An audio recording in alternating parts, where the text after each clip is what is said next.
Can everybody hear me? Can you guys hear now? You should by now, because I see it. We see the sound. The sound levels are going up and down. Listen to the sound of my voice. I didn't drink enough. Get that Diet Coke cracked open. I didn't drink enough caffeine today to see sound. That was weak. It didn't get the nice psh. Blame Coke, not me. You shake it up just a little bit, like our kids do. We're good. We're good? Awesome. Sound. So, try again. Welcome to Burnout Box, Season 3, Episode 2. I'm Justin. And I'm Rebecca. Yeah. We'll just kind of erase that uncomfortable me looking over at you and you They still laughing. can see it. They just couldn't hear you being a weirdo. I mean, calling you a weirdo, but now y'all heard it. They could see it. So, man, it's a good start to the new year. Yeah, it's been a great 9 days, right? Yeah. 9 days in, all kinds of things have been happening in the performance industry. We are planning to ship our Odin Supercharger for 18 up Coyote very, very soon. So soon. So everything on that is marching along very, very well.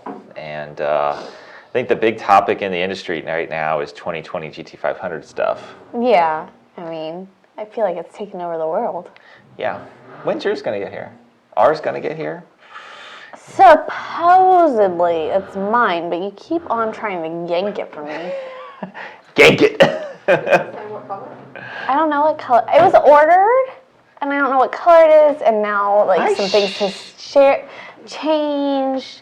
So I might know what color it is, but I might not because I don't know even what car I'm getting actually. So it's all up in the air. We have a backup plan and then a new backup plan. A backup plan for the backup plan. Yeah, arrived. So we know what car we're getting, and it's a very interesting relationship with one of our good partners. So he may or may not be watching. But, I'm trying to, I don't know. I'm still in denial. Like I'm until you're driving it? Until I'm driving it, I'm not going to believe that I have a GT500. Yeah. So I feel like, I don't know, it's one of those things, like I don't want to know.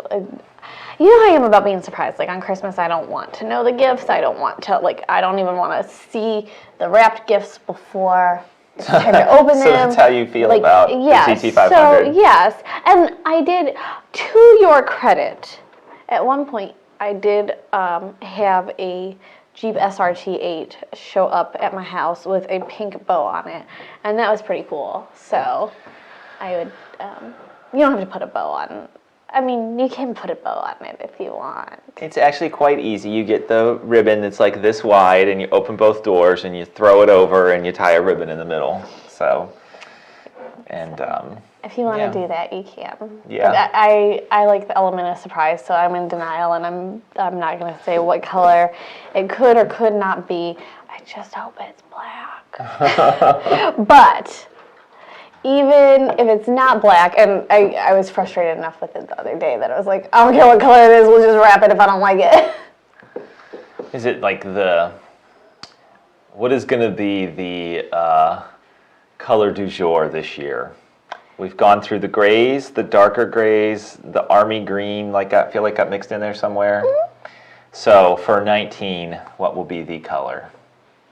Or do 20? So do you mean what will be the color for, do you mean OE color, or do you mean what color people are going to wrap it? Because I think those are two different things. The wraps and the custom paint jobs and all that stuff. Okay.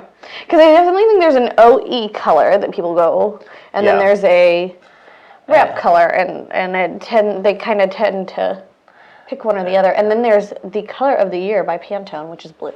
Oh. But that has nothing to do with cars. Okay. I guess what I'm really saying is when people start to build cars this year, and then the big finale is displaying them at SEMA. Mm-hmm. Just I don't want to say that that's not the finale for everybody, but it's the finale for a lot of people, and a lot of new builds, cool builds come out of that. if you had to wrap a car or build a car, maybe in particular a GT500, what would you do? Like, what is your ideal paint job outside of what the factory color offerings are? So that's an interesting question. It is an interesting question. And like, I don't know, we've been in the position to be able to dictate that in previous builds. And sometimes it's a really hard decision to make. It is. Like, I'm really big into like colors, textures, like the whole look of it. And with the wrap, you can get the flat look. You can actually get different textures and some stuff like that. With a paint job, I guess you have a very nice flat black Mustang that is painted. Mm-hmm. I painted it myself. Yes. With help from you and Kenny. Yeah. Yes. We had a painting expert on hand because we are by no means painting experts. Kenny really nailed that deal. Yeah. So, yeah, if anybody has any ideas, throw them up there. I think we've got some questions to go through. So, Sinspot said, did you see the first 2020 GT500 that went into the 9s? I mean, I know I live under a rock, but yeah, I saw it. Yep, we saw it. And we are actually actively involved in that build as well, providing some componentry to Evolution Performance to get that car to go even faster. So we're excited to see what it does. And I should say that componentry is like semi-top secret. It's not Semi-top secret. It's not available. It's not on our website yet. This is why you are not part of the CIA, because you're like, I'm going to tell everybody that I'm involved in this, and it's semi-top secret. And probably if they talked on the phone to you, they could find out what it is. Well, we want to sell parts at the end of the day, so we do have to tell them eventually. So it's true. Yeah. Oh my gosh. My back hurts. $100 bill, green. That's for this year's color. Yeah. So if we're talking about older $100 bills, the same color as the $1 bills. So the new hundreds are a different color. hold on, let's see here. Oh, get out the old one and the new one. Yeah. I saw an old one in there. Let's see if I have a better example. Okay, so we've got this right here. And what if you did the reflective stripe? That hurts my eyes. I don't like it. This is add 3 more zeros, and this is the price that a lot of people are paying for new GT500s right now. We'll see how long that goes on for. Somebody said midnight purple, and that's what the stripe down the middle reminds me of. Oh, yeah. It's like a blue, purplish, reflective. Nice. And, of course, this is the old $100 bill, which makes me think of more like the Army, like, dark olive drab type colors. Yeah, because this isn't actually green. This is more a bluish color, I think. Yeah. I think. On the back, it's got more green. Yeah. More green on the back. So the midnight purple's kind of cool. Is there something like that in the demon world that has already been popularized? Plum crazy. Yeah, plum right? crazy. I feel like there's potentially a shade of that could be hotter, especially if done the right way with a wrap. I agree. I think it could be a very, very popular shade. Wasn't Staying Mode's car purple at one point? Probably. Staying Mode, what color? Your car's green right now, so. We can look at it for reference. Yeah. Yeah, that color purple, yeah, like here. Oh, he had like the color, almost Mistachrome type purple, is what it reminded me of. So we got a question from Gap Time. Dollar per horsepower, is it a large enough gain to change out my Roush Phase 2 head unit on a 79mm pulley, Twin 67 FIC 1000 to a Gen 3 and a 17 GT? No E85 here, just 93 and 93 plus boosting. So we were talking about this on our vacation because it came up in a message to me. So I had to answer it. Yeah. It's an individual decision. I mean, I just mouth do it. You just mouth do it. But I'm going to give you all the details, and you can decide if you want to do it. And it may just be simple as, mulling over the details, or it may just be as simple as just doing it. There's various. I really do think that you, I'm a proponent of you making an informed decision, but in the end, do it. Everybody says, is it a big enough difference? this is the number one thing that this is how I explain it. A 2.3 liter blower, you get on it, it hits really hard at like 3,500 RPM, and it actually falls on its face, and you're just kind of along for the ride. And if you study enough dyno charts and you look at enough data from the track, from the dyno, everything else, you begin to see that very clearly when you're in my position. When you are the end consumer, you don't really know that until you drive the car and you say, oh my gosh, it hits and then it never stops pulling. So when you do a 2650 swap, that is how I explain the difference between that and a 2300. 2650's got all the punch of a low end, all the low end punch of a roots blower, and then it just keeps going. And there's also some discussion about like losing torque with a 2650. In a very narrow RPM range, like a couple thousand RPM, you're spinning a blower slower, a bigger blower slower, and yes, you're going to lose a tiny bit of torque. But any type of RPM range that matters, you're going to come on strong and you're going to keep pulling. Yeah, I mean, it's, I don't want to say it's inconsequential, but it kind of is, the torque loss. You know, we talked about, this is what happened. We talked about torque so much with TVS blowers that everybody became so fixated on it. And then we realized you don't need 800 foot-pounds at 2,000 RPM. Like, what are you doing at 2,000 RPM anyways? Like, it actually makes the car harder to drive. Like, the fastest cars accelerate and keep increasing their acceleration rate through the RPM curve because you keep loading the tire more and more and more. And that's what actually makes you fast. Not having a bunch of torque and then just being along for the ride. I guess that's kind of like an old school mentality. Oh, the big block is, you know, got so much torque.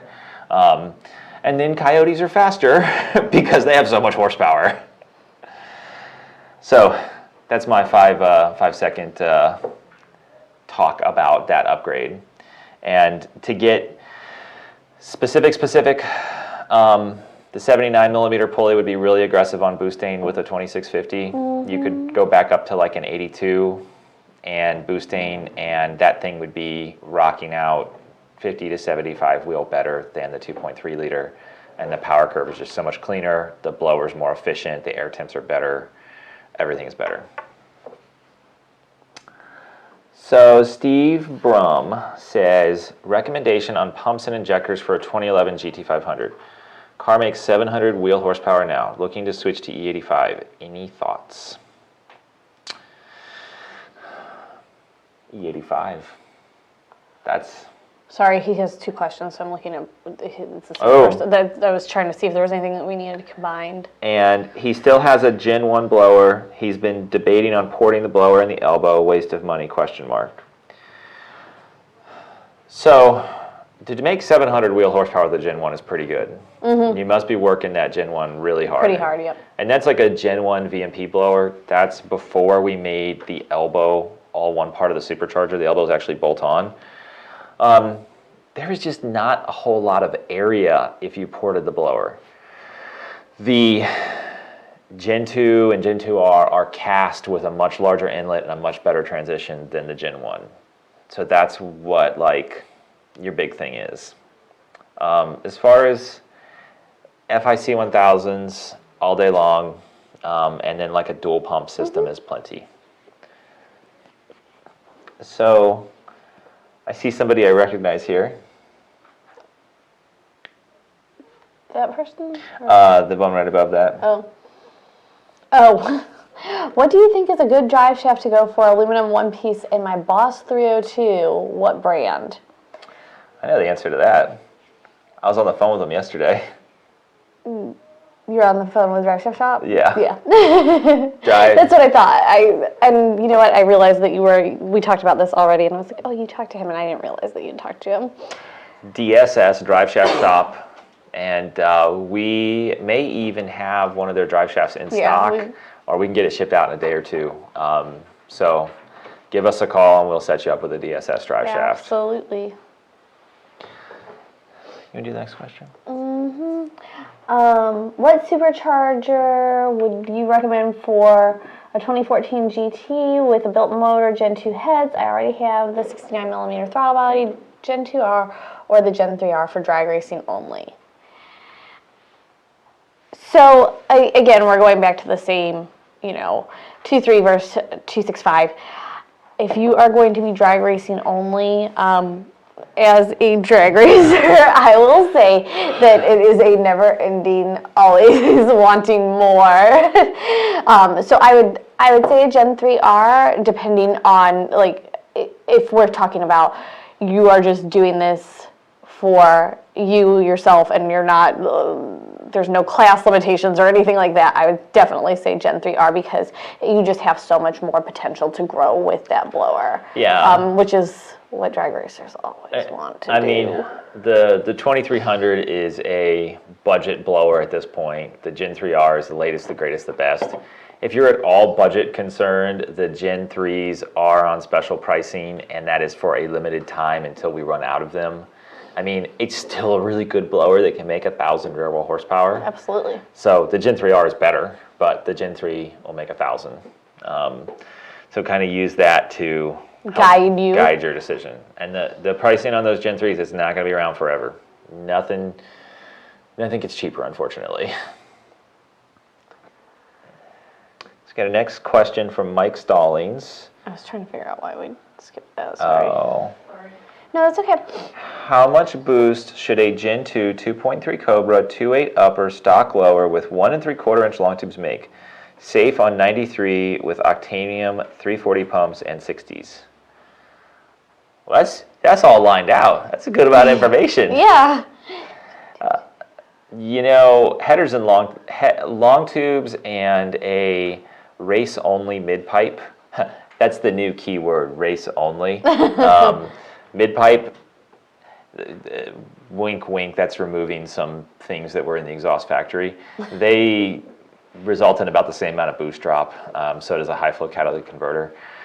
And that being said, a 3.0 upper is 17 psi, a 2.8 upper is 19 psi. You're good with 93, 340 pumps and 60s.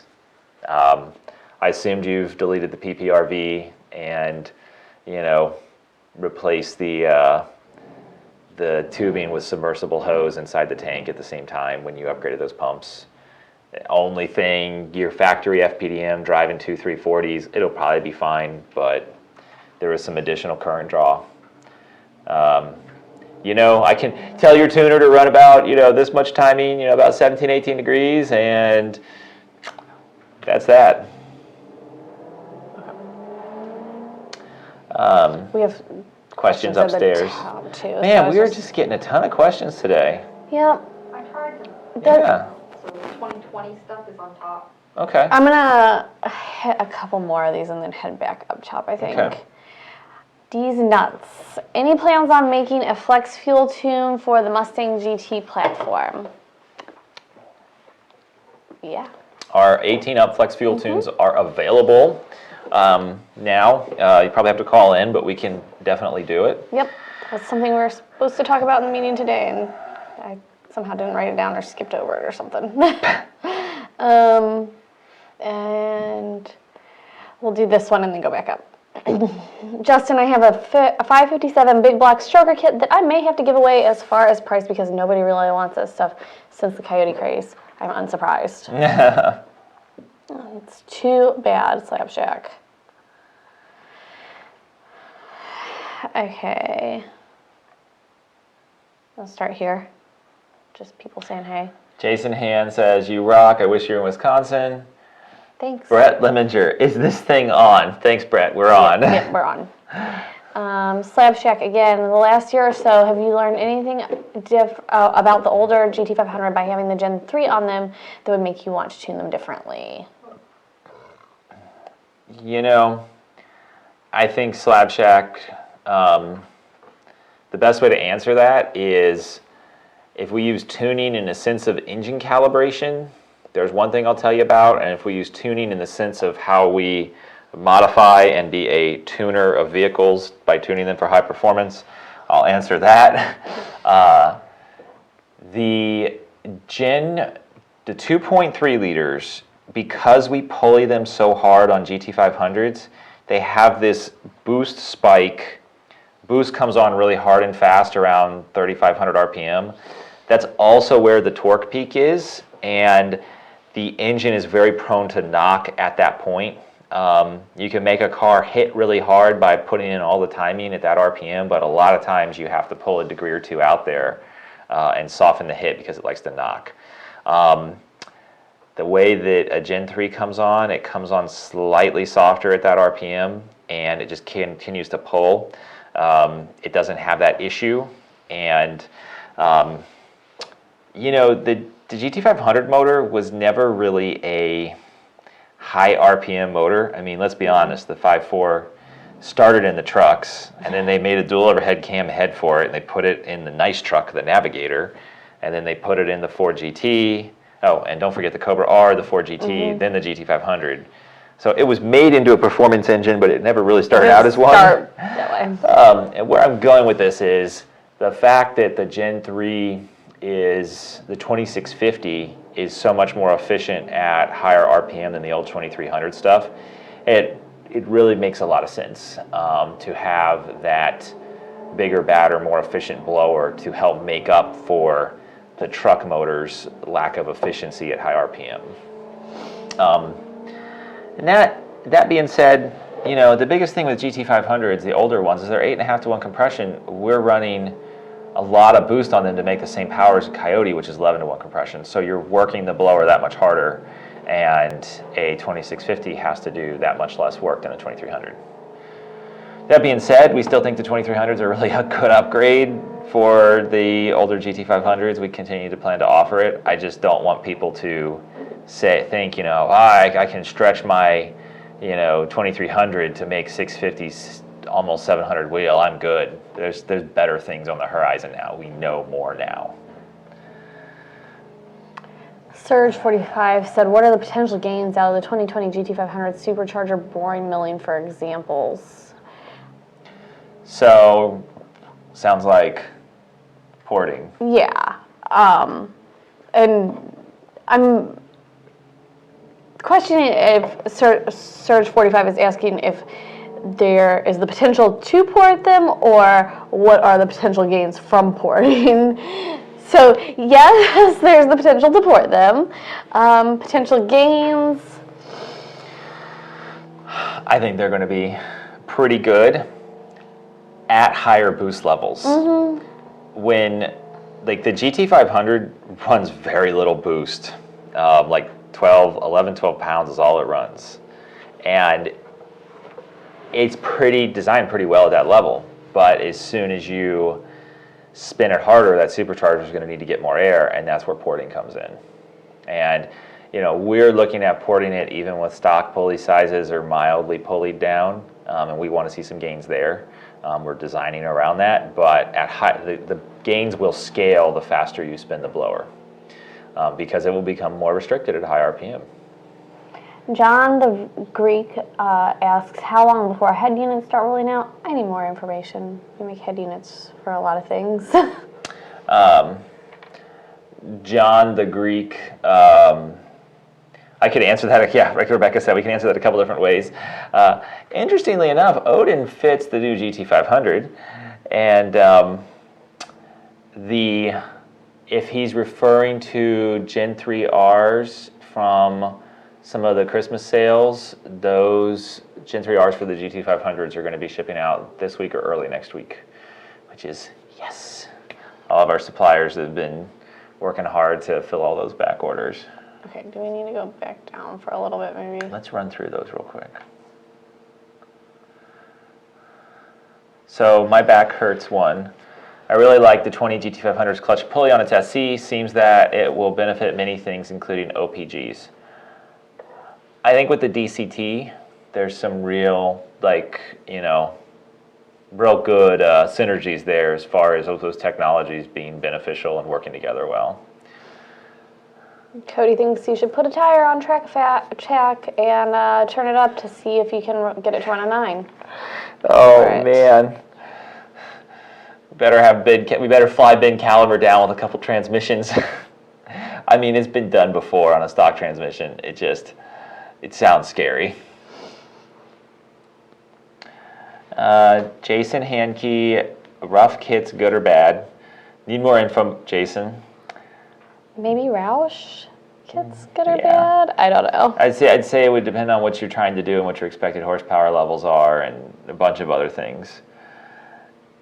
Dylan Red. My build just started at your shop. It's the white 2012 GT500. That's awesome. Awesome. Thank Very you for cool. bringing your car to us. Gap Time asked if there's any updates on my car and when it will be at the strip. That was something we were going to talk about. We're going to the track this weekend for Streetcar Takeover in Bradenton. Cody alluded to that earlier. He's going to be there with his car, trying to beat his own personal best and record with his GT500. So that will be cool to see, and I'm going to be trying to do some things. Get down the track. Yeah, Go it's fast. got to go. I always say it's got to go from A to A.5 first, and then it can go from A to B. Get that next one. Any reason for a car to spin when launching at a certain RPM on a trans brake and not spin at the same RPM on a foot brake? Having trouble launching on the trans brake, but never on the foot brake at higher RPMs. You, my friend, I have lived that life. I was a reluctant trans brake adopter. Once you get it figured out, you will love your trans brake. I loved a foot brake. I went a 124 60 foot on a foot brake with a not a whole lot of anything done to the car, and I loved my foot brake, and I was launching from idle. Never ever would you ever launch a car from idle on a trans brake. So that tells you how different these two animals really are. And like once you're set up for one, it's a different setup for the other. Yeah, your suspension is just different. It's a lot of mechanics of the energy going into the tire and the timing of that energy, and how that energy is controlled and dissipated by shocks and a little bit of tuning for power delivery. And I think there's this is just a guess on my part, but some inherent differences where you've got your trans brake applied and you are on the gas and you let go of the trans brake, and there's no delay that's inherent to electronic throttle control like there is if you're launching off idle with foot brake or I think that there may be some physics to that I just don't understand that much. So my back hurts one VMP. Have any plans for the new Iron Coyote block? It looks pretty awesome when it's available. Love to build a motor with it. The fact that it'll take a big bore and a long stroke is pretty cool. It would honestly be a candidate for the engine in Rebecca's new race car if it was available. But I have an engine that I'm super excited about for Yeah. my new car. So Yeah, I mean, we have a bare block for her new car. Blake Evans, when will there be a VMP kit for a GT350? There is now. theoretically, right now. Our kits now fit. They require drop motor mounts. Odin will fit. It will not require drop motor mounts. The big thing with GT350 is the engine's not really meant to be supercharged, so It's pistons. it just is not something that like we've heavily endorsed or supported. And in my opinion, you don't really see anybody, very few people racing GT350s that are supercharged. So yeah, it's really loud outside. It is. I hear something going on out there. Yeah. Thanks, Chuck, for pointing out the obvious. That's a dyno pole.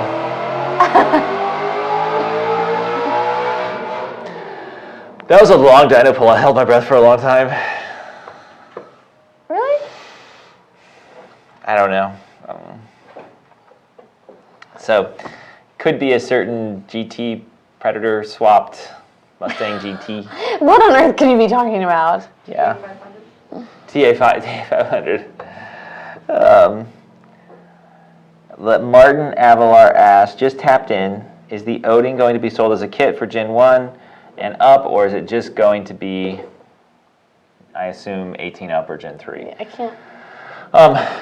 We will be exploring that more and providing more information here in the coming weeks, but it will physically bolt up to the older cars as well. Something definitely going on outside. So it is 2:10. I think we're What'd you about say, ready to Carrie? wrap this up. There's, Did I miss any? no, I think you're good. Okay. Carter, come over here. If you're near Bradenton Motorsports Park this Saturday, come by and see Streetcar Takeover and say hi to us. We'll be down there. Until next time. Bye, thank you. Please remember to like, share, and subscribe. Thanks, buddy. We'll see you later.